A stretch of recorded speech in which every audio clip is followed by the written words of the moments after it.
વડોદરાની સયાજી હોસ્પિટલની જ્યાં ડેન્ગ્યુના મચ્છરોનો ઉપદ્રવ રોકવા માટે એક અનોખો અને અસરકારક પ્રયાસ હાથ ધરવામાં આવ્યો છે। સિયાબાગ અર્બન હેલ્થ સેન્ટર દ્વારા સયાજી હોસ્પિટલમાં બગીચાઓમાં ભરાતા પાણીમાં ગપ્પી માછલીઓ છોડવામાં આવી હતી। વડોદરાની સયાજી હોસ્પિટલ અને તેની આસપાસના વિસ્તારોમાં ડેન્ગ્યુના મચ્છરોનું બ્રીડિંગ અટકાવવા માટે સિયાબાગ અર્બન હેલ્થ સેન્ટર દ્વારા એક ખાસ મુહિમ શરૂ કરવામાં આવી છે। હોસ્પિટલના કેમ્પસમાં આવેલા બગીચા, પીએમ રૂમ પાસેના ફુવારા અને મંદિરના પરિસર જેવી જગ્યાએ જ્યાં પાણી ભરાઈ રહે છે ત્યાં ગપ્પી માછલીઓ મૂકવામાં આવી છે। આ માછલીઓ મચ્છરના ઈંડા અને પોરાને ખાઈ જવાની ક્ષમતા ધરાવે છે, જેનાથી ડેન્ગ્યુના મચ્છરોનું ઉત્પાદન કુદરતી રીતે અટકી જશે।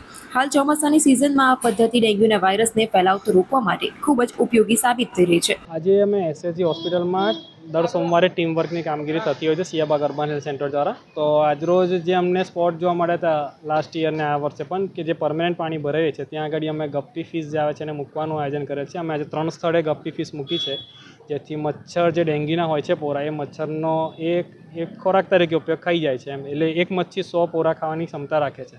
તો અમે આજે 3 સ્થળે મૂક્યા છે। 3 ફુવારા છે એસએસજીમાં, પછી એના મેઇન ગેટની બહાર જે ભોલેનાથનું મંદિર છે ત્યાં આગળ પણ ફુવારો એક છે, તો ત્યાં આગળ બી અમે મચ્છી મૂકી છે આજે।